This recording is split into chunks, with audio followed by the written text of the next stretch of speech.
Segala puji bagi Allah Subhanahu wa Ta'ala, Tuhan semesta alam yang telah memperjalankan hamba-Nya pada suatu malam yang penuh keajaiban. Sholawat serta salam senantiasa tercurahkan kepada baginda Nabi Muhammad Shallallahu Alaihi Wasallam, sang penutup para nabi, yang melalui perjalanannya kita memahami betapa luasnya singgasana Tuhan dan betapa dekatnya kasih sayang-Nya bagi mereka yang bersabar. Kisah Isra, Miraj bukanlah sekadar perjalanan fisik menembus ruang dan waktu, melainkan sebuah proklamasi iman dan pelipur lara yang datang langsung dari langit.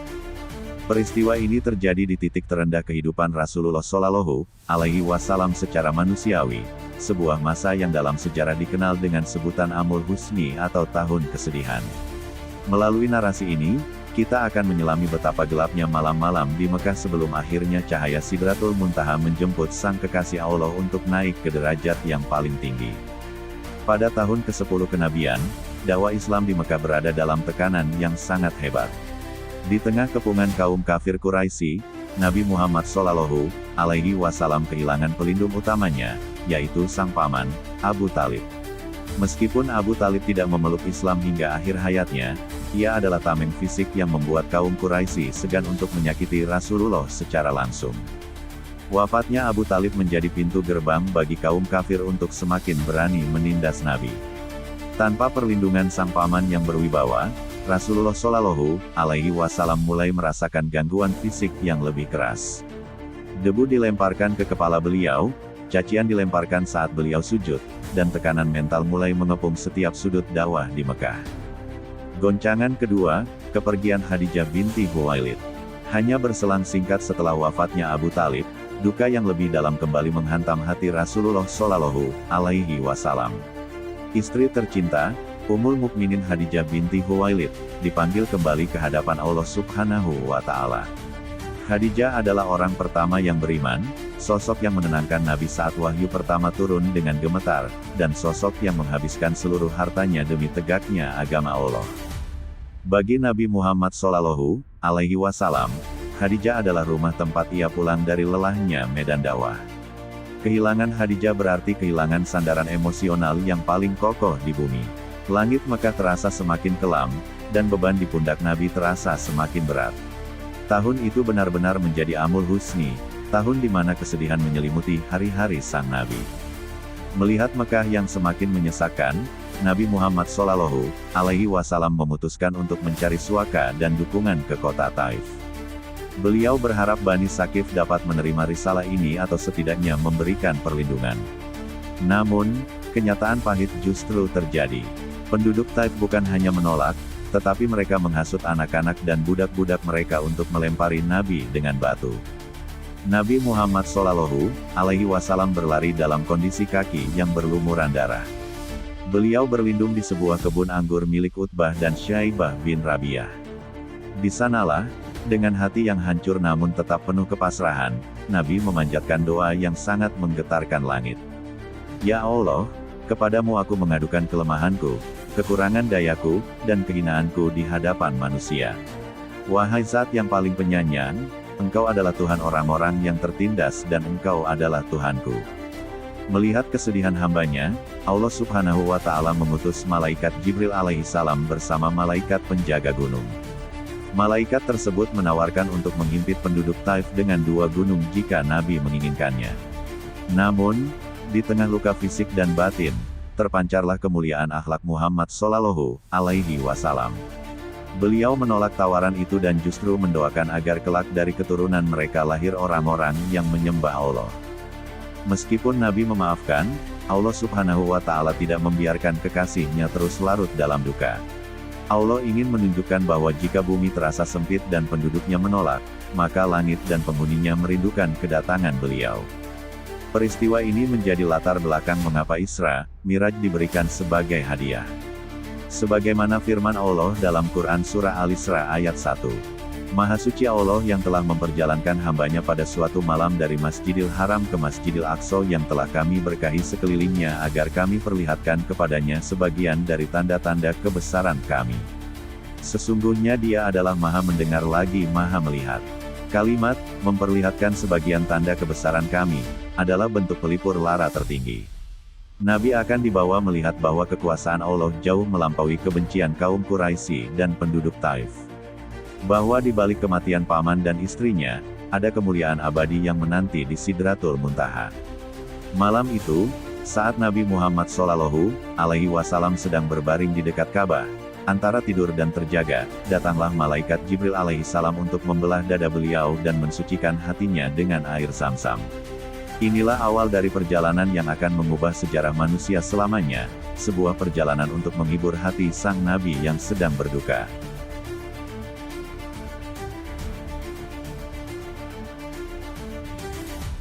Setelah Nabi Muhammad SAW melewati tahun kesedihan kehilangan istri tercinta Khadijah dan paman pelindungnya Abu Talib, serta menghadapi penolakan brutal dan hujan batu di Taif, hati beliau yang mulia berada dalam titik kepedihan yang mendalam.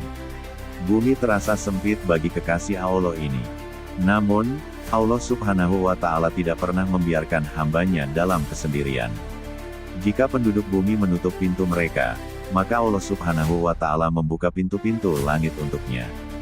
Jika perjalanan di bumi, seperti ke Taif, penuh dengan luka dan darah, maka Allah menyiapkan perjalanan langit yang penuh dengan kemuliaan dan cahaya. Bab ini mengulas tentang kendaraan agung yang dikirim khusus dari surga, Al-Burak. Ini bukan sekadar hewan tunggangan, melainkan sebuah mukjizat teknologi ilahiyah yang diciptakan untuk melipat jarak ribuan kilometer dalam sekejap mata. Perjalanan ini membuktikan bahwa hukum fisika tunduk sepenuhnya pada kehendak Sang Pencipta.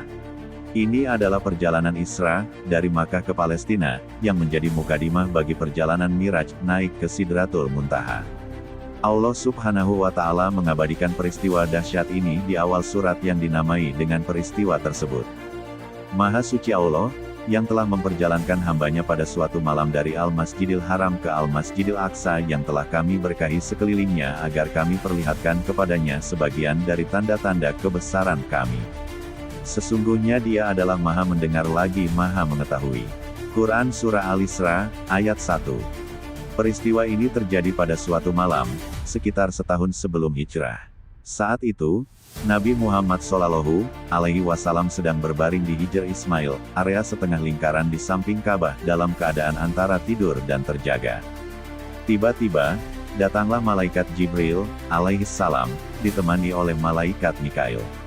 Kedatangan mereka bukan untuk menyampaikan wahyu berupa ayat seperti biasa, melainkan membawa undangan fisik untuk sebuah perjalanan agung. Sebelum menaiki kendaraan yang melampaui kecepatan cahaya, kondisi fisik dan rohani Nabi harus dipersiapkan untuk menerima pengalaman spiritual yang sangat berat dan dahsyat. Jibril alaihissalam membelah dada Nabi yang mulia, dari bawah leher hingga ke bawah perut. Ini adalah pembedahan maknawi dan nyata. Jibril mengeluarkan hati beliau, lalu mencucinya dengan air Zam-Zam dalam sebuah bejana emas yang penuh dengan hikmah dan keimanan. Hati itu dibersihkan dari segala potensi gangguan duniawi, lalu diisi penuh dengan ketenangan, keyakinan, dan hikmah ilahiyah, kemudian dikembalikan ke tempatnya semula. Tubuh beliau kini siap untuk menembus dimensi. Setelah persiapan selesai, Jibril alaihissalam mendatangkan kendaraan khusus yang disebut Al-Burak. Dalam hadits riwayat Muslim dari Anas bin Malik radhiyallahu anhu, Rasulullah Shallallahu alaihi wasallam bersabda menggambarkan makhluk ini. Didatangkan kepadaku Burak. Ia adalah seekor hewan tunggangan yang putih, panjang tinggi, lebih besar dari keledai dan lebih kecil dari bigal peranakan kuda dan keledai. Nama Burak sendiri memiliki akar kata yang sama dengan bark, yang berarti kilat. Ini mengisyaratkan sifatnya yang terkait dengan kecepatan cahaya yang ekstrim dan warnanya yang putih menyilaukan. Ia bukan hewan bumi, melainkan makhluk dari alam malakut. Ada momen emosional ketika Burak pertama kali dihadapkan kepada Nabi. Hewan surgawi itu tampak gelisah atau mungkin terlalu bersemangat, beberapa riwayat menyebutnya menolak, atau sulit ditunggangi. Melihat hal itu, Jibril alaihissalam meletakkan tangannya pada Burak dan berkata dengan tegas, "Apakah kepada Muhammad engkau bersikap seperti ini? Padahal, demi Allah, tidak ada seorang pun yang menunggangimu yang lebih mulia di sisi Allah selain dia." Mendengar teguran itu, Burak pun menunduk malu hingga keringatnya bercucuran, menyadari siapa sosok agung yang akan menungganginya. Ia kemudian menjadi sangat jinak, siap melayani tuannya yang termulia. Bagaimana burak bergerak? Rasulullah Shallallahu Alaihi Wasallam menjelaskan mekanismenya yang melampaui fisika modern dalam lanjutan hadits tadi. Ia meletakkan langkah kakinya di sejauh pandangan matanya. Hadits riwayat Muslim. Ini adalah deskripsi yang luar biasa tentang pelipatan ruang. Burak tidak sekadar berlari cepat di atas tanah. Di mana matanya memandang batas cakrawala, disitulah kakinya berpijak pada langkah berikutnya. Ini adalah perjalanan yang secara harfiah melompat dari satu titik terjauh ke titik terjauh lainnya dalam sekejap mata. Jarak antara Makkah dan Yerusalem, sekitar 1.200 km, yang biasanya ditempuh kafilah unta selama 1 bulan, dilahap dalam hitungan detik atau menit saja. Nabi Muhammad Shallallahu Alaihi Wasallam menaikinya, dengan Jibril alaihi salam di sampingnya sebagai pendamping, menempuh perjalanan Isra yang menakjubkan ini di tengah keheningan malam dunia. Dalam sekejap, mereka tiba di Palestina, di kawasan Baitul Maqdis Masjidil Aqsa. Tempat ini dipilih karena ia adalah kiblat para nabi terdahulu, jembatan antara wahyu-wahyu sebelumnya dan wahyu terakhir. Sesampainya di sana, Nabi turun dari burak. Beliau menambatkan burak pada sebuah cincin atau tiang batu di dekat pintu masjid. Beliau bersabda, "Aku menambatkannya burak pada cincin yang biasa digunakan oleh para nabi untuk menambatkan tunggangan mereka." Hadits riwayat Muslim. Tindakan ini simbolis, menunjukkan bahwa Muhammad Shallallahu Alaihi Wasallam adalah penerus sah dan penyempurna dari risalah para nabi sebelumnya yang juga pernah berada di tanah suci tersebut. Puncak dari perjalanan Isra, ini terjadi di dalam Masjidil Aqsa. Atas izin Allah Subhanahu wa Ta'ala, roh para nabi terdahulu, mulai dari Adam, Nuh, Ibrahim, Musa, Isa, dan lain-lain, alaihimussalam, dikumpulkan di dalam masjid itu untuk menyambut kedatangan nabi terakhir. Jibril alaihi salam kemudian mempersilakan Nabi Muhammad Shallallahu Alaihi Wasallam untuk maju menjadi imam. Beliau memimpin salat 2 rakaat bersama seluruh nabi dan rasul sepanjang sejarah. Ini adalah proklamasi samawi bahwa kepemimpinan spiritual umat manusia telah resmi diserahkan kepada Muhammad Shallallahu Alaihi Wasallam. Beliau adalah Sayyidul Anbiya wal Mursalin, penghulu para nabi dan rasul. Di tempat yang diberkahi itu, di malam yang penuh keajaiban, seluruh warisan kenabian bersatu di belakang satu pemimpin, sebelum beliau melanjutkan perjalanan yang lebih tinggi lagi, Miraj menembus langit.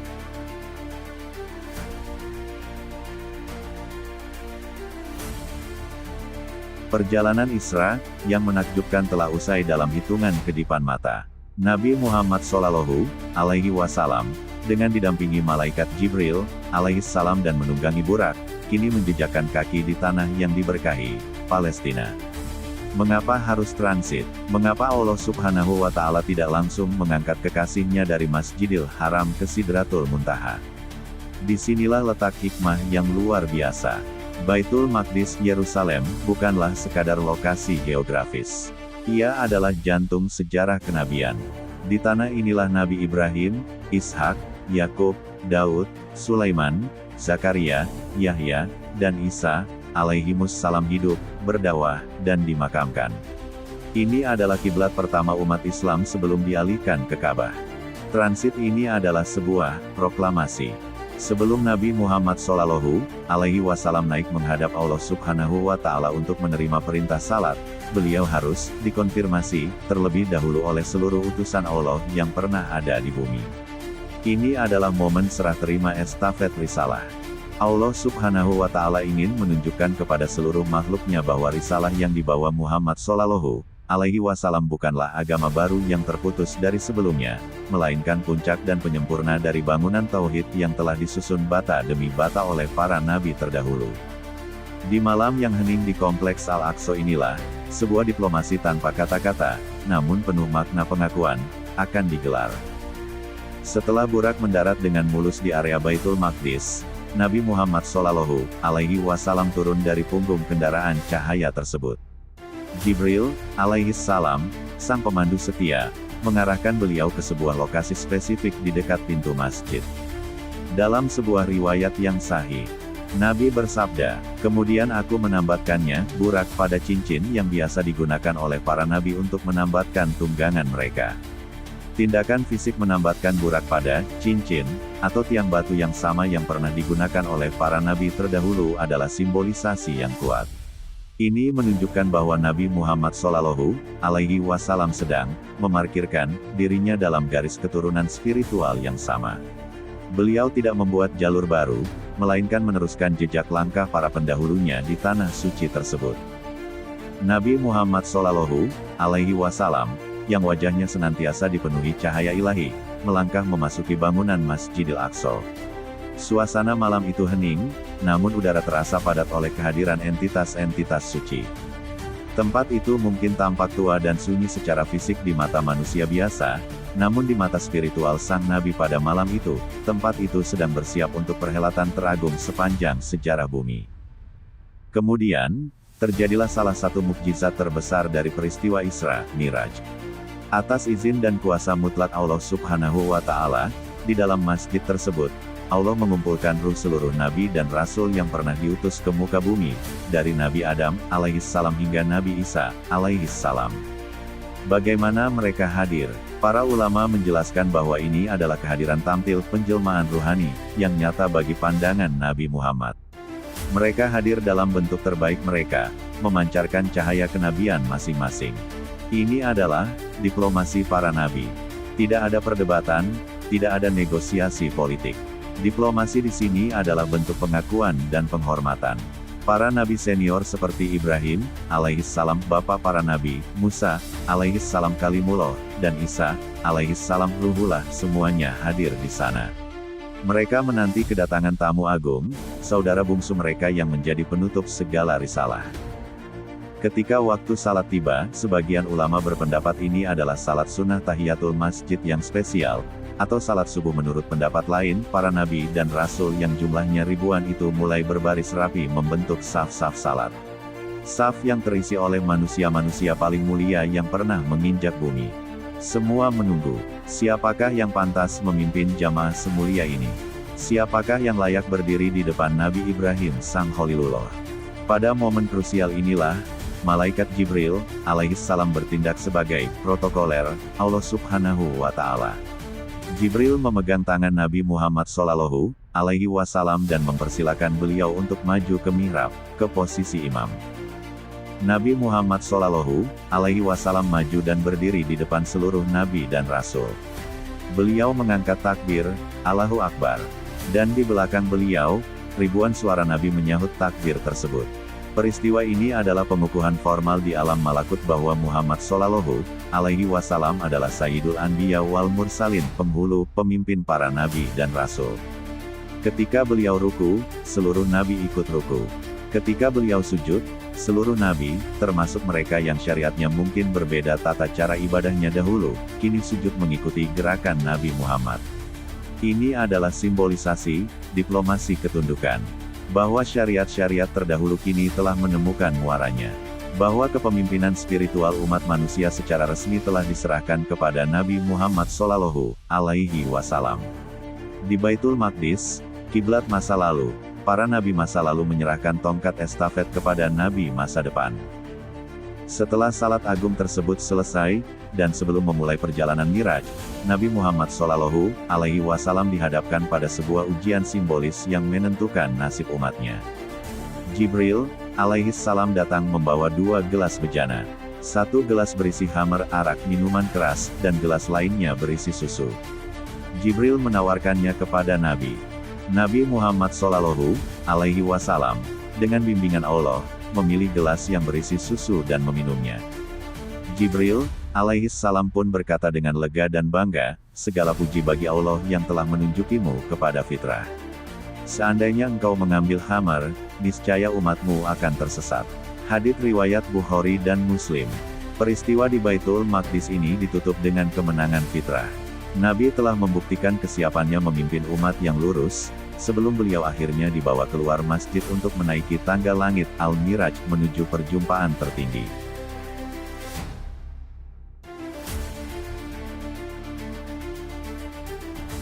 Bab 3 telah mengukuhkan kedudukan Nabi Muhammad Shallallahu Alaihi Wasallam sebagai Sayyidul Anbiya wal Mursalin, pemimpin seluruh nabi dan rasul, di tanah suci Baitul Maqdis.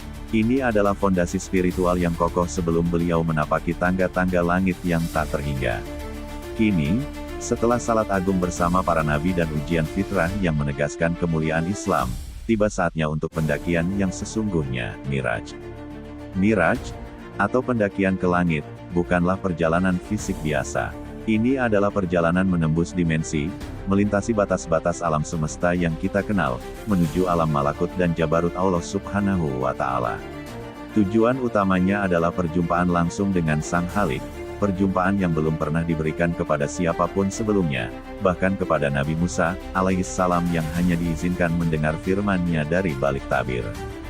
Perjalanan ini akan membawa Nabi Muhammad Shallallahu Alaihi Wasallam, yang wajahnya senantiasa ditutupi cahaya, melampaui 7 lapis langit, melampaui batas yang dikenal sebagai Sidratul Muntaha, menuju tempat di mana hanya beliau seorang yang diizinkan melangkah.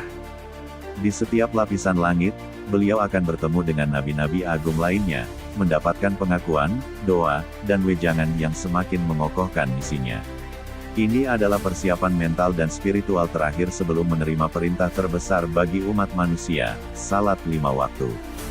Kita akan menyaksikan bagaimana keagungan alam semesta terbuka di hadapan Nabi, bagaimana beliau melampaui batas-batas ciptaan, dan bagaimana beliau akhirnya berdiri di hadapan keagungan ilahi, membawa kembali hadiah terindah untuk seluruh umat manusia. Setelah menyelesaikan urusan di Baitul Maqdis, Nabi Muhammad Shallallahu Alaihi Wasallam, yang wajahnya bersinar, didampingi malaikat Jibril, alaihissalam, melangkah keluar ke pelataran terbuka. Di hadapan mereka, bukan lagi burak, melainkan sebuah tangga cahaya yang agung, memanjang dari bumi hingga menembus lapisan-lapisan awan di langit malam. Ini adalah Al-Miraj, tangga yang akan membawa beliau menuju alam ilahi. Dalam beberapa riwayat, Miraj ini digambarkan seperti lift atau tangga yang begitu indah dan menakjubkan, terbuat dari cahaya dan permata, yang naik dengan kecepatan tak terbayangkan. Nabi Muhammad Shallallahu Alaihi Wasallam dan Jibril, alaihissalam naik dengan cepat, menembus atmosfer bumi dan lapisan awan. Tak lama kemudian, mereka tiba di gerbang langit pertama. Ketika Jibril meminta izin untuk masuk, penjaga gerbang bertanya, "Siapakah ini?" Jibril menjawab, "Jibril." Penjaga bertanya lagi, "Dan siapakah yang bersamamu?" Jibril menjawab, "Muhammad." Penjaga melanjutkan, "Apakah ia telah diutus?" Jibril mengiyakan, "Ya, ia telah diutus." Maka gerbang itu pun dibuka dengan sambutan hangat, "Selamat datang, sungguh sebaik-baik tamu telah datang." Di langit pertama, Nabi Muhammad Shallallahu Alaihi Wasallam bertemu dengan Nabi Adam, alaihissalam, bapa seluruh umat manusia. Nabi Adam, yang wajahnya memancarkan ketenangan, menyambut beliau dengan doa, "Selamat datang wahai anakku yang solih dan Nabi yang solih." Nabi Adam memohonkan kebaikan untuk beliau, dan Nabi Muhammad melihat pemandangan umat manusia yang melewati Nabi Adam. Jika melihat ke kanan maka Nabi Adam tertawa dan jika melihat ke kiri maka Nabi Adam menangis melihat penghuni surga dan neraka dari keturunannya. Perjalanan berlanjut. Mereka naik menuju langit kedua. Proses perizinan masuk pun terulang, dengan pertanyaan dan jawaban yang sama. Gerbang dibuka, dan sambutan hangat kembali diterima. Di langit kedua, Nabi Muhammad Shallallahu Alaihi Wasallam bertemu dengan 2 nabi yang memiliki ikatan keluarga yang erat, yaitu Nabi Yahya, alaihissalam dan Nabi Isa, alaihissalam. Mereka adalah sepupu, dan keduanya menyambut beliau dengan ucapan, "Selamat datang wahai saudara yang solih dan Nabi yang solih." Keduanya mendoakan kebaikan untuk Nabi Muhammad. Kemudian, Jibril membawa beliau naik ke langit ketiga. Setelah melalui proses perizinan yang sama, gerbang langit ketiga terbuka. Di sini, Nabi Muhammad Shallallahu Alaihi Wasallam bertemu dengan Nabi Yusuf, alaihissalam, yang oleh Allah Subhanahu wa Ta'ala telah dianugerahi separuh dari seluruh keindahan dunia. Nabi Yusuf, yang wajahnya bercahaya dan mempesona, menyambut beliau dengan ucapan, "Selamat datang wahai saudara yang solih dan Nabi yang solih," dan mendoakan kebaikan. Perjalanan spiritual berlanjut ke langit keempat. Setelah izin diberikan, Nabi Muhammad Shallallahu Alaihi Wasallam bertemu dengan Nabi Idris, alaihissalam. Nabi Idris, alaihissalam, yang dikenal sebagai ahli hikmah dan orang yang diangkat ke tempat yang tinggi, menyambut beliau dengan ucapan yang sama, "Selamat datang wahai saudara yang solih dan nabi yang solih," serta mendoakan kebaikan untuknya. Selanjutnya, pendakian ke langit kelima.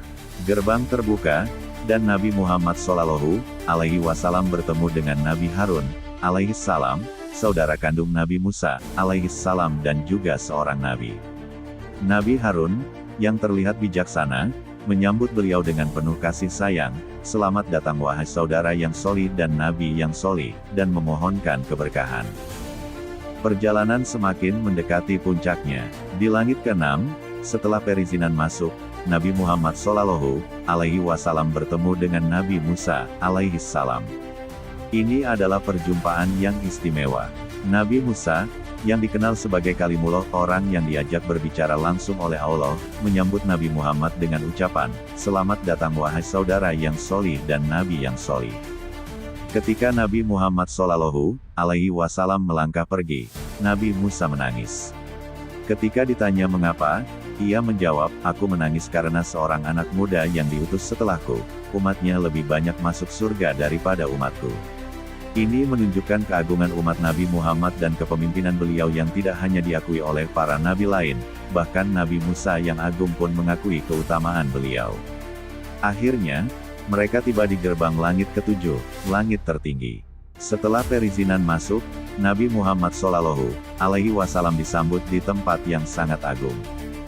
Di langit ke-7, beliau bertemu dengan Nabi Ibrahim alaihi salam, Khalilullah, kekasih Allah, yang sedang bersandar di Baitul Ma'mur.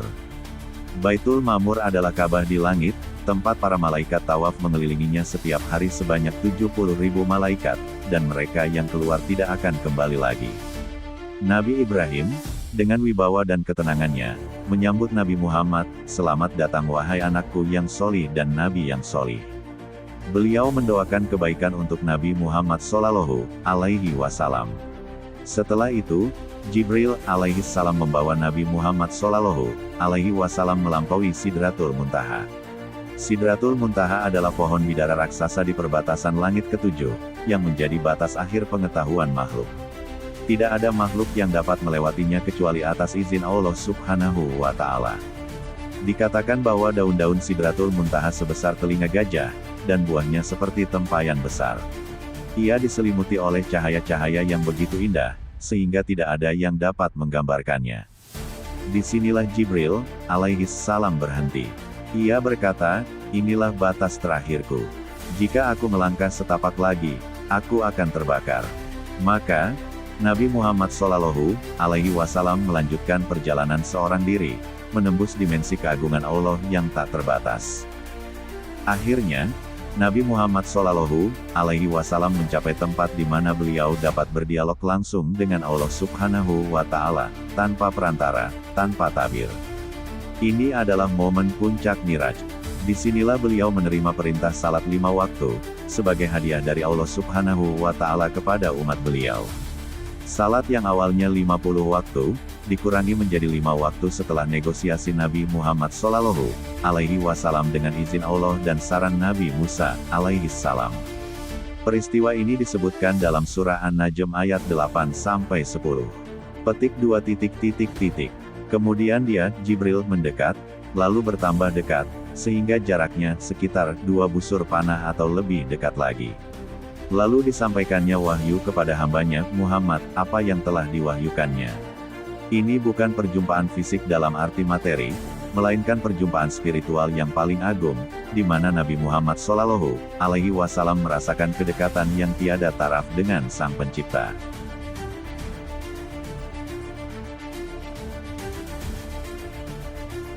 Bab demi bab telah kita lalui, mengikuti jejak cahaya Nabi Muhammad Shallallahu Alaihi Wasallam. Dari Masjidil Haram yang suci, melesat ke Masjidil Aqsa yang diberkahi, lalu menembus 7 lapis langit yang penuh keajaiban. Beliau telah bertemu dengan para nabi terdahulu, menyaksikan tanda-tanda kekuasaan Allah di alam malakut, dan mendapatkan pengakuan sebagai pemimpin para utusan. Kini, perjalanan sampai pada titik yang paling krusial.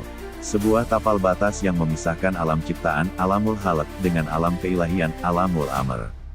Tempat di mana pengetahuan seluruh makhluk, baik malaikat maupun manusia, berhenti dan tidak dapat melampauinya. Tempat itu adalah Sidratul Muntaha. Nama, Sidratul Muntaha, sendiri menyimpan makna yang dalam. Sidra berarti pohon bidara, simbol keteduhan, kekuatan, dan kebermanfaatan. Muntaha berarti tempat berakhir, puncak, atau batas akhir. Secara harfiah, ia adalah pohon bidara di batas akhir. Namun, hakikat jauh melampaui sekadar pohon. Ia adalah sebuah makam kedudukan, yang sangat tinggi dan mulia di sisi Allah Subhanahu wa Ta'ala. Di tempat inilah segala urusan yang naik dari bumi akan berakhir dan ditahan, dan dari tempat ini pula segala ketetapan Allah Subhanahu wa Ta'ala yang turun akan bermula. Disinilah Jibril, alaihissalam, pemimpin para malaikat, akan mencapai batas kemampuannya dan berhenti. Disinilah Nabi Muhammad Shallallahu Alaihi Wasallam akan menyaksikan kebesaran Allah yang paling agung sebelum melangkah seorang diri menuju perjumpaan ilahi. Mari kita bersiap menyaksikan deskripsi dari batas akhir penciptaan ini, sebuah pemandangan yang belum pernah dan tidak akan pernah dilihat oleh mata manapun selain mata hamba pilihannya. Setelah melewati langit ketujuh dan berpisah dengan Nabi Ibrahim, alaihissalam di Baitul Ma'mur, Jibril, alaihissalam membawa Nabi Muhammad Shallallahu Alaihi Wasallam naik lebih tinggi lagi. Mereka menembus lapisan-lapisan dimensi yang semakin halus dan penuh cahaya, hingga tiba di suatu tempat yang atmosfernya sungguh berbeda. Udara terasa padat oleh kesucian dan keagungan. Di hadapan mereka, menjulang sebuah pohon yang ukurannya tak terlukiskan oleh akal manusia. Akarnya menghunjam dalam di langit ke-6, dan cabang-cabangnya menjulang tinggi menembus langit ke-7, bahkan melampauinya hingga berada di bawah arsy singgasana Allah Subhanahu wa Ta'ala. Inilah Sidratul Muntaha. Nabi Muhammad Shallallahu Alaihi Wasallam, yang wajahnya senantiasa bersinar oleh cahaya, memandang dengan takjub. Beliau menggambarkan daun-daun pohon itu begitu lebar dan besar, laksana telinga gajah. Setiap helai daunnya memancarkan cahaya dan dikatakan tertulis padanya nama-nama makhluk Allah dan takdir mereka. Buah-buahnya, bergantungan dengan indahnya. Ukurannya besar dan bulat, digambarkan seperti tempayan besar dari daerah Hajar. Warnanya berkilauan seperti perak atau mutiara, dan rasanya jauh lebih lezat dan harum daripada buah apapun yang pernah ada di dunia. Pohon ini adalah sumber kehidupan dan keberkahan yang luar biasa. Dari pangkal akar pohon yang agung ini, Nabi Shallallahu Alaihi Wasallam melihat 4 sungai besar memancar. Beliau bertanya kepada Jibril, apakah sungai-sungai ini, wahai Jibril? Jibril menjawab, 2 sungai yang tersembunyi batin, dan 2 sungai yang tampak zahir. Adapun 2 sungai yang tersembunyi adalah 2 sungai di surga, sedangkan 2 sungai yang tampak adalah Nil dan Efrat. Ini menunjukkan bahwa Sidratul Muntaha adalah pusat keberkahan yang menghubungkan alam samawi, surga, dengan alam duniawi, bumi, menjadi sumber bagi sungai-sungai yang memberikan kehidupan. Tepat di dekat Sidratul Muntaha, Nabi Muhammad Shallallahu Alaihi Wasallam melihat Jannatul Ma'wa, surga tempat tinggal. Allah Subhanahu wa Ta'ala berfirman dalam surah An-Najm ayat 15. Di dekatnya ada surga tempat tinggal, Jannatul Ma'wa. Surga ini adalah tempat peristirahatan terakhir bagi jiwa-jiwa yang telah mencapai tingkat ketakwaan tertinggi dan para syuhada yang gugur di jalan Allah. Pemandangan istana-istana yang megah, sungai-sungai yang mengalir, dan kenikmatan yang tiada taraf di dalamnya menambah keindahan dan kedamaian tempat itu. Di tempat yang mulia inilah, untuk kedua kalinya dalam hidup beliau, Nabi Muhammad Shallallahu Alaihi Wasallam melihat malaikat Jibril, alaihissalam dalam rupa aslinya. Allah berfirman dalam surah An-Najm ayat 13-14, dan sesungguhnya Muhammad telah melihat Jibril itu, dalam rupanya yang asli pada waktu yang lain, yaitu, di Sidratul Muntaha. Jibril menampakkan dirinya sebagai makhluk cahaya yang teramat agung. Ia memiliki 600 sayap yang membentang menutupi ufuk timur dan barat. Dari sayap-sayapnya yang indah itu berjatuhan permata, yakut, dan zabarjat jenis zamrud, yang berkilauan dengan warna-warni yang menakjubkan. Keagungan Jibril di tempat ini menunjukkan betapa tingginya makam Sidratul Muntaha. Puncak dari keindahan dan keagungan Sidratul Muntaha terjadi ketika pohon itu, diliputi oleh sesuatu yang meliputinya, Isyaksha as-sidrata ma yaksha, sebagaimana disebutkan dalam surah An-Najm ayat 16. Dalam hadits sahih, Nabi Shallallahu Alaihi Wasallam menggambarkan momen ini, ketika pohon itu diliputi oleh perintah Allah. Ia berubah menjadi sangat indah, sehingga tidak ada seorang pun dari makhluk Allah yang mampu menyifati keindahannya karena saking indahnya. Ada berbagai riwayat yang menjelaskan apa yang meliputinya. Ada yang mengatakan pohon itu diselimuti oleh cahaya, nur, keemasan yang gilang gemilang. Ada yang mengatakan oleh warna-warni yang tak dikenal di dunia. Ada pula yang mengatakan oleh para malaikat yang jumlahnya tak terhitung seperti belalang emas yang beterbangan mengelilinginya. Apapun bentuknya, fenomena ini adalah manifestasi dari kehadiran, keagungan, dan keridaan Allah Subhanahu wa Ta'ala yang membuat keindahan Sidratul Muntaha melampaui segala imajinasi. Disinilah momen yang paling menentukan terjadi. Jibril, alaihi salam, sang pemandu setia yang telah menemani Nabi dari Makkah, menghentikan langkahnya. Ia berkata dengan penuh ketundukan dan rasa takut kepada Allah. "Wahai Muhammad, majulah engkau seorang diri. Inilah batas terakhirku. Jika aku melangkah setapak lagi, aku akan terbakar oleh nur cahaya Allah yang Maha Agung." Jibril, makhluk cahaya yang paling mulia, mengakui keterbatasannya di hadapan keagungan mutlak. Sidratul Muntaha adalah batas bagi seluruh makhluk, dan tidak ada yang diizinkan melewatinya kecuali atas izin khusus dari Allah Subhanahu wa Ta'ala. Nabi Muhammad Shallallahu Alaihi Wasallam, seorang manusia, hamba Allah yang terpilih, dengan hati yang penuh keyakinan dan kepasrahan, melangkah maju seorang diri. Beliau menembus tabir cahaya, melewati Sidratul Muntaha, meninggalkan alam ciptaan di belakangnya. Beliau menuju suatu tempat yang disebut Mustawa, di mana beliau mendengar suara goresan pena yang menuliskan takdir segala sesuatu. Kemudian, beliau terus naik hingga mencapai kedekatan yang tak terlukiskan dengan Allah Subhanahu wa Ta'ala, untuk menerima perintah agung salat 5 waktu. Di tengah pemandangan yang dahsyat ini, Allah memuji keteguhan hati nabinya dalam surah An-Najm ayat 17-18. Penglihatannya, Muhammad tidak berpaling dari yang dilihatnya itu dan tidak pula melampauinya. Sesungguhnya dia telah melihat sebahagian tanda-tanda kekuasaan Tuhannya yang paling besar. Inilah Sidratul Muntaha, batas akhir penciptaan, saksi bisu dari kemuliaan tertinggi yang pernah dianugerahkan kepada seorang hamba.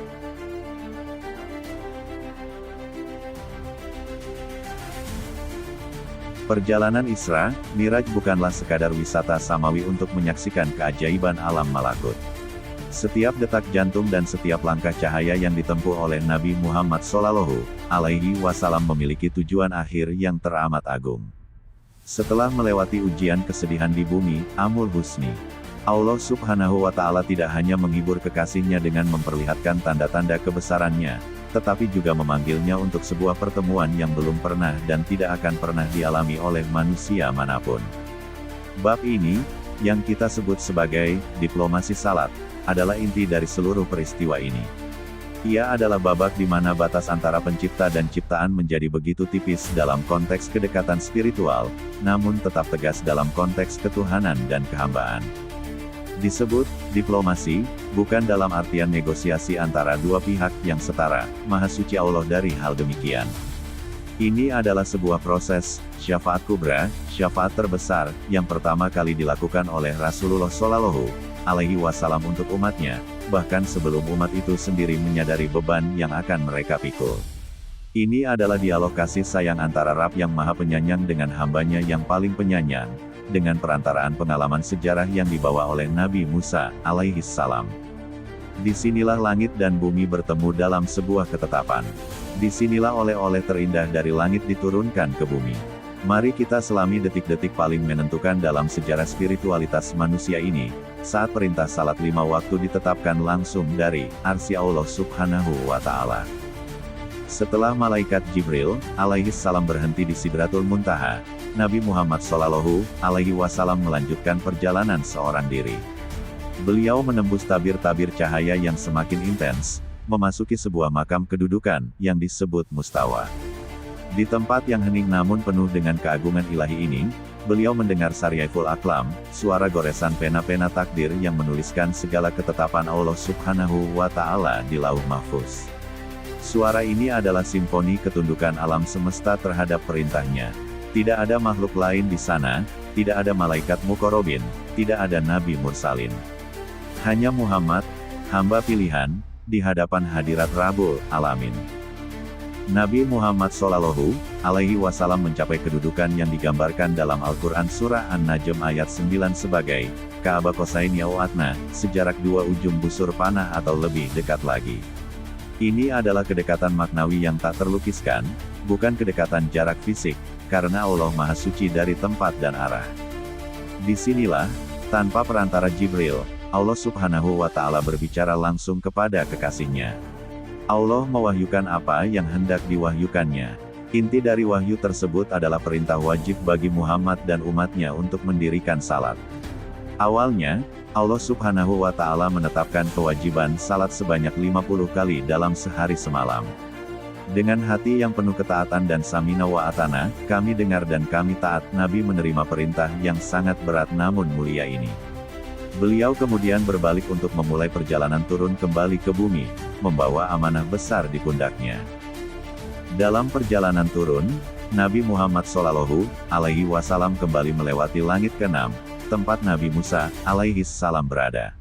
Nabi Musa, seorang nabi yang memiliki pengalaman panjang dan penuh tantangan dalam memimpin Bani Israel, umat yang dikenal keras kepala dan sulit diatur, segera bertanya, "Apa yang difardukan oleh Rabb-Mu kepada umatmu?" Nabi Muhammad Shallallahu Alaihi Wasallam menjawab dengan jujur, 50 kali salat setiap hari. Mendengar hal itu, pengalaman Nabi Musa berbicara.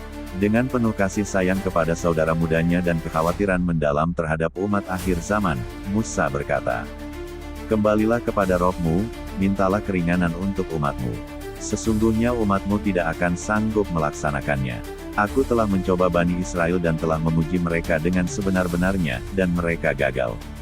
Musa tahu bahwa 50 waktu dalam 24 jam berarti hampir setiap setengah jam manusia harus salat. Ini adalah beban yang melampaui kapasitas fisik dan spiritual kebanyakan manusia. Nabi Muhammad Shallallahu Alaihi Wasallam, yang diutus sebagai rahmat bagi semesta alam, meresapi nasihat Musa.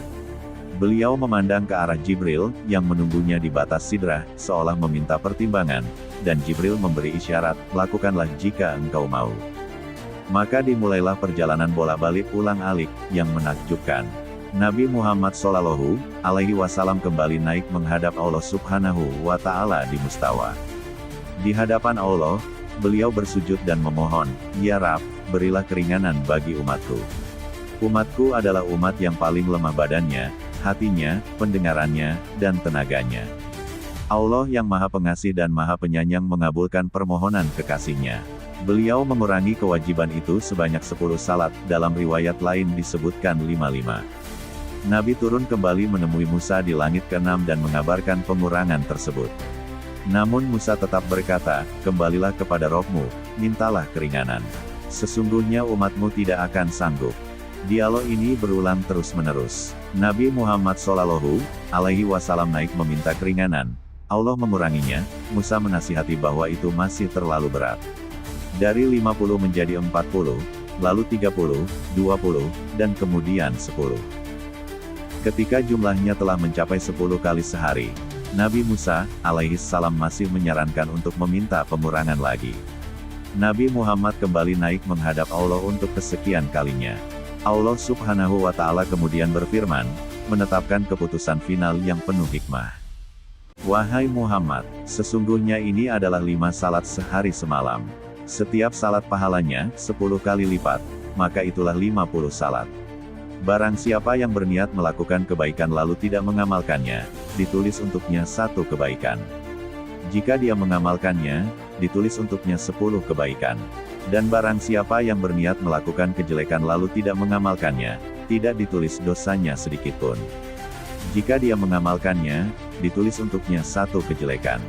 Ini adalah puncak dari rahmat Allah. Secara fisik, umat Islam hanya diwajibkan mengerjakan 5 waktu subuh, zuhur, asyar, maghrib, isya, namun secara nilai pahala, mereka mendapatkan ganjaran seolah-olah telah mengerjakan 50 kali salat yang pertama kali ditetapkan. Nabi Muhammad Shallallahu Alaihi Wasallam turun dan menyampaikan kabar gembira ini kepada Nabi Musa alaihi salam. Namun, Musa dengan pengalaman kerasnya, masih berkata, "Umatmu tidak akan sanggup melaksanakannya." Kembalilah kepada Rohmu dan mintalah keringanan. Kali ini, Nabi Muhammad Shallallahu Alaihi Wasallam, dengan segala adab dan rasa malu yang tinggi sebagai seorang hamba, menjawab, "Aku telah bolak-balik meminta kepada Robku hingga aku merasa malu kepadanya. Tetapi sekarang, aku ridha dan aku menerima." Beliau merasa bahwa 5 waktu adalah batas minimal yang harus dipersembahkan seorang hamba sebagai bentuk syukur dan penghambaan. Meminta kurang dari itu terasa tidak pantas di hadapan keagungan Allah. Saat beliau berlalu, terdengarlah seruan dari Allah Subhanahu wa Ta'ala yang menegaskan ketetapannya. "Aku telah menetapkan farduku dan aku telah meringankan beban hamba-hambaku." Dengan membawa oleh-oleh terindah ini, tali penghubung langsung antara hamba dan Tuhannya yang harus ditegakkan 5 kali sehari, Nabi Muhammad Shallallahu Alaihi Wasallam, didampingi Jibril, memulai perjalanan turun kembali ke bumi Makkah, menyelesaikan misi agung Isra Miraj.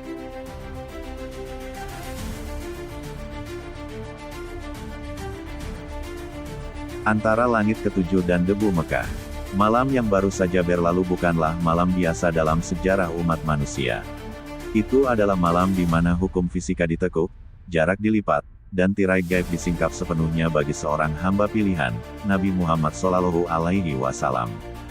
Beliau baru saja kembali dari perjalanan melintasi ruang dan waktu, dari Masjidil Haram ke Masjidil Aqsa, lalu naik menembus 7 lapis langit hingga ke Sidratul Muntaha, berhadapan langsung dengan keagungan Allah Subhanahu wa Ta'ala. Namun, ketika fajar menyingsing di ufuk timur kota Mekah, realitas duniawi kembali menghantam dengan keras. Nabi Muhammad Shallallahu Alaihi Wasallam mendapati dirinya kembali duduk di dekat Ka'bah, di atas tanah yang sama yang beliau tinggalkan beberapa jam sebelumnya. Sisa-sisa kehangatan pertemuan ilahi masih terasa di jiwanya, namun di hadapannya terbentang kota yang dingin oleh kekufuran dan keras kepala. Transisi ini begitu tajam. Beberapa saat lalu beliau berada di antara para malaikat dan nabi-nabi terdahulu di langit yang tinggi. Kini beliau harus menghadapi wajah-wajah sinis para pemuka Quraisy yang bahkan meragukan kenabiannya, apalagi perjalanan semalam suntuk ke Yerusalem. Hati Nabi Shallallahu Alaihi Wasallam diliputi kegalauan yang mendalam. Bukan keraguan akan kebenaran yang beliau bawa, melainkan kesadaran betapa beratnya menyampaikan kebenaran yang melampaui batas nalar manusia biasa ini kepada kaum yang hatinya telah terkunci. Pagi itu di Mekah bukan sekadar pergantian hari, itu adalah arena di mana pertempuran terbesar antara iman, keyakinan mutlak pada yang gaib, dan logika keterbatasan akal manusia yang sombong, akan segera dimulai. Bab ini mengulas momen krusial ketika wahyu yang agung berbenturan langsung dengan skeptisisme yang paling keras. Dalam keheningan pagi, di dekat Hijr Ismail, Nabi Muhammad Shallallahu Alaihi Wasallam duduk termenung, diliputi oleh beban wahyu yang agung. Beliau tahu bahwa berita yang dibawanya akan mengguncang fondasi kepercayaan masyarakat Arab. Seperti yang digambarkan dalam berbagai riwayat hadits, beliau tampak sedih dan gelisah, memikirkan bagaimana kaumnya akan mendustakannya. Di tengah kontemplasi itu, bayangan gelap mendekat. Itu adalah Abu Jahl, musuh bebuyutan Islam. Melihat Nabi yang tampak berbeda pagi itu, dengan nada sarkastik yang khas, Abu Jahl bertanya, "Apakah ada sesuatu yang baru pagi ini, wahai Muhammad?" Dengan ketenangan yang bersumber dari kebenaran ilahi, Nabi Muhammad Shallallahu Alaihi Wasallam menjawab lugas, "Ya. Tadi malam aku telah diperjalankan." Abu Jahl mengernyitkan dahi, "Kemana?" Nabi menjawab, "Ke Baitul Maqdis Yerusalem." Jawaban ini begitu mengejutkan hingga membuat Abu Jahl terdiam sejenak. Baginya, seorang pedagang Quraisy yang terbiasa dengan rute kafilah, perjalanan ke Syam Palestina, memakan waktu 1 bulan pergi dan 1 bulan pulang. Klaim bahwa seseorang melakukannya dalam semalam adalah puncak ketidakmasukan akal. Namun, kelicikan Abu Jahl segera mengambil alih. Dia tidak langsung meledak dalam amarah. Sebaliknya, dia melihat peluang emas. Ini adalah kesempatan untuk menghancurkan kredibilitas Muhammad Shallallahu Alaihi Wasallam untuk selamanya di mata penduduk Mekah. "Jika aku memanggil kaummu," tanya Abu Jahl dengan senyum licik, "apakah engkau berani mengatakan kepada mereka apa yang baru saja engkau katakan padaku?" Nabi Muhammad Shallallahu Alaihi Wasallam, yang tidak pernah mundur dari kebenaran, menyanggupi tantangan itu. Abu Jahl segera berteriak memanggil Bani Ka'ab bin Lu'ay dan penduduk Mekah lainnya untuk berkumpul di dekat Ka'bah. Dalam waktu singkat, kerumunan terbentuk. Wajah-wajah penasaran menanti apa yang akan terjadi. Di hadapan majelis itu, Nabi Muhammad SAW mengulangi pernyataannya dengan tegas, bahwa semalam beliau telah pergi ke Baitul Maqdis dan kembali sebelum fajar. Reaksi yang terjadi sesuai dengan prediksi Nabi. Majelis itu meledak dalam keributan. Riwayat-riwayat hadits menggambarkan pemandangan yang kacau, ada yang bertepuk tangan sebagai tanda keheranan yang mencemooh. Ada yang meletakkan tangan di kepala tanda ketidakpercayaan total, ada yang tertawa terbahak-bahak. Bagi mereka yang mendewakan logika empiris, pagi itu Muhammad SAW telah kehilangan akalnya. Bagaimana mungkin? Teriak mereka, kafilah dagang kita membutuhkan waktu 2 bulan untuk perjalanan pulang pergi, dan engkau mengklaim melakukannya dalam 1 malam. Benturan itu terjadi. Logika duniawi mereka menolak keras kemungkinan mukjizat ilahi. Mereka mengukur kekuasaan Allah Subhanahu wa Ta'ala dengan keterbatasan langkah kaki unta mereka. Di tengah keriuhan, muncullah tuntutan pembuktian. Beberapa orang di antara mereka yang pernah melakukan perjalanan dagang ke Syam menantang Nabi, jika engkau benar-benar pernah ke sana, coba gambarkan kepada kami bagaimana bentuk Baitul Maqdis. Ini adalah momen yang kritis. Nabi Muhammad SAW memang telah berada di sana, namun kunjungan beliau terjadi di malam hari dan fokus utamanya adalah menjadi imam salat bagi para nabi, bukan untuk mengamati detail arsitektur bangunan tersebut. Dalam sebuah hadits sahih, Nabi mengakui bahwa beliau sempat merasa sangat tertekan dan kesulitan yang belum pernah beliau rasakan sebelumnya karena tuntutan detail tersebut. Namun, Allah Subhanahu wa Ta'ala tidak pernah membiarkan utusannya dipermalukan. Seketika itu juga, terjadilah mukjizat di dalam mukjizat. Allah Subhanahu wa Ta'ala menampakkan visualisasi Baitul Maqdis di hadapan mata Nabi Muhammad SAW. Seolah-olah bangunan itu diangkat dan diletakkan di depan beliau, sementara orang kafir Quraisy tidak bisa melihatnya. Dengan tenang dan presisi luar biasa, Nabi mulai mendeskripsikan Baitul Maqdis, jumlah pintunya, bentuk bangunannya, dan detail-detail lainnya, sambil menatap visualisasi yang Allah berikan. Para penanya yang skeptis itu terdiam. Mereka saling berpandangan. Deskripsi itu akurat, tidak ada celah. Mereka terpaksa mengakui, adapun mengenai deskripsinya, demi Allah, dia benar. Namun, alih-alih tunduk pada kebenaran yang sudah terbukti, hati mereka yang keras mencari alasan lain. Mereka menuduh bahwa ini hanyalah sihir yang luar biasa. Logika yang telah dikalahkan oleh bukti nyata, kini berlindung di balik tuduhan irasional. Berita tentang klaim gila Muhammad SAW menyebar seperti api liar di kota Mekah. Beberapa orang munafik atau mereka yang imannya lemah segera berlari menemui Abu Bakar, sahabat terdekat Nabi. Mereka berharap kali ini Abu Bakar akan sadar dan meninggalkan sahabatnya itu. "Wahai Abu Bakar," kata mereka dengan napas terengah-engah, "apakah engkau sudah mendengar apa yang dikatakan temanmu? Dia mengaku pergi ke Baitul Maqdis semalam dan kembali lagi pagi ini." Respons Abu Bakar adalah definisi dari iman yang tak tergoyahkan, yang melampaui kalkulasi logika manusia. Dengan tenang ia bertanya balik, apakah dia benar-benar mengatakan itu? "Ya, dia mengatakannya di depan orang banyak di Ka'bah," jawab mereka. Maka keluarlah kalimat legendaris dari lisan Abu Bakar yang menjadi tonggak sejarah keimanan, "Jika dia yang mengatakannya, maka dia telah berkata benar." Orang-orang itu terkejut, "Apakah engkau membenarkannya dalam hal yang tidak masuk akal ini?" Abu Bakar menjawab dengan argumen yang menghancurkan logika sempit mereka, "Aku membenarkannya dalam hal yang lebih jauh dari itu, yaitu berita dari langit wahyu, yang datang kepadanya di waktu pagi atau petang." Bagi Abu Bakar, jika dia bisa percaya bahwa Jibril alaihi assalam turun membawa wahyu dari Allah Subhanahu wa Ta'ala kepada Nabi Muhammad SAW, sebuah komunikasi lintas dimensi antara pencipta dan makhluk, maka sebuah perjalanan fisik dari Mekah ke Palestina hanyalah perkara kecil bagi kekuasaan Allah Subhanahu wa Ta'ala. Pagi itu, karena pembenaran totalnya yang tanpa ragu, Nabi Muhammad SAW memberinya gelar As-Siddiq, sang penegas kebenaran. Pagi hari di Mekah itu berakhir dengan garis pemisah yang semakin tegas. Peristiwa Isra, Miraj menjadi ujian saringan yang dahsyat, tamhish.